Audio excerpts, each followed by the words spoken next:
In this process of extraction of silver, so ये जो process है वो सिल्वर के एक्सट्रैक्शन का है, और हम लोग जानते हैं कि सिल्वर का एक्सट्रैक्शन जो है वो साइनाइड प्रोसेस के द्वारा होता है। ठीक है, साइनाइड प्रोसेस।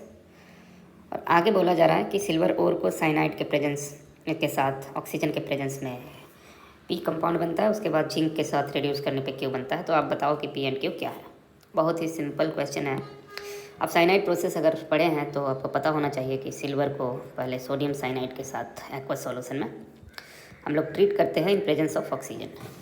अब ये क्या करता है कि ये कॉम्प्लेक्स बनाता है सिल्वर का, और वो कॉम्प्लेक्स होता है AgCN होल ट्वाइस माइनस।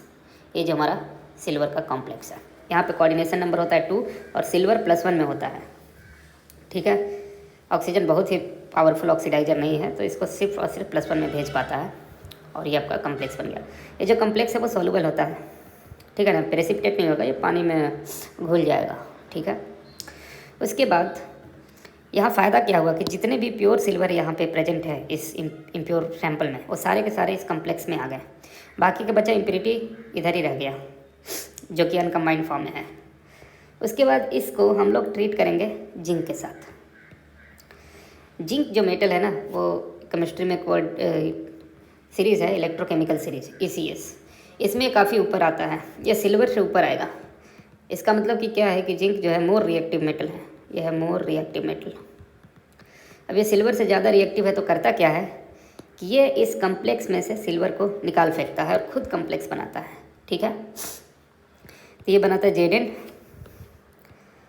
यहाँ पे कोऑर्डिनेशन नंबर 4 रहेगा कि जिंक का कम्प्लेक्स जो होता है वो 4 कोऑर्डिनेशन नंबर के साथ स्टेबल होता है, और चूँकि जिंक इसको निकाल देता है और ख़ुद कम्प्लेक्स बनाएगा, तो जिंक जाएगा +2 में। तो एक तरह का रेडॉक्स भी है, और सिल्वर रिड्यूस होकर के चला जाएगा 0 में प्रेसिपिटेट के फॉर्म में।